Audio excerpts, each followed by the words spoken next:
গত মাসে 2026 বিশ্বকাপ বাছাই পর্বের 13 ও 14তম রাউন্ডের ম্যাচে এক জয় ও এক পরাজয় নিয়ে মাঠ ছাড়ে ব্রাজিল। এরপর ফিফার পরবর্তী উইন্ডোতে বিশ্বকাপ বাছাই পর্বের ম্যাচে 15 ও 16তম রাউন্ডে জুনে ইকুয়েডর ও প্যারাগুয়ের মুখোমুখি হবে সেলেসাওরা। এই দুই ম্যাচের আগে নতুন কোচ নিয়োগ দিতে চাচ্ছে ব্রাজিল। দরিবাল বরখাস্ত হওয়ার পর শুরুতে অনেক কোচের নাম শোনা গেলেও কাটাই ছাঁটাই করে এখন আছে দুজন কোচ।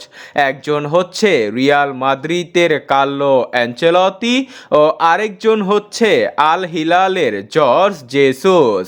তবে 105 কোটি টাকা বেতন ও 2026 পর্যন্ত রিয়াল মাদ্রিদের সাথে চুক্তি থাকার কারণে আপাতত দৃষ্টিতে কার্লো অ্যানচেলতি অ্যাভেলেবেল নেই।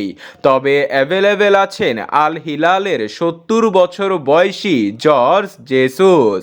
বিশ্বস্ত সংবাদ মাধ্যম গ্লোবোয়ের প্রতিবেদনে বলা আছে 65 কোটি টাকা বেতনের সাথে বিশ্বকাপ পর্যন্ত মেয়াদি চুক্তিতে এই মুহূর্তে কোচ হতে রাজি আছেন জেসুস। কিন্তু এই কোচ সেই কোচ যে নেইমারের মতো মহাতারকাকে খোঁচা দিয়ে কথা বলেছিলেন। সৌদি প্রো লিগে নিবন্ধন সহ নেইমারের সাথে যে তার ভালো সম্পর্ক ছিল না তা স্পষ্টই দেখা গিয়েছে। এবং কি নেইমার ফুরিয়ে গেছে, সৌদি লিগে নেইমার যোগ্য নয়, এমন খারাপ মন্তব্য করেছিলেন জেসুস।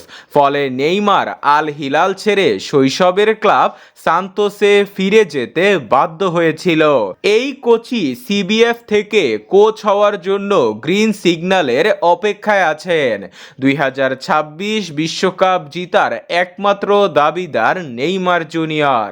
আর এই কোচের সাথে যদি মহাতারকার সম্পর্কই ভালো না হয় তাহলে নেইমারের ভবিষ্যৎ অন্ধকার।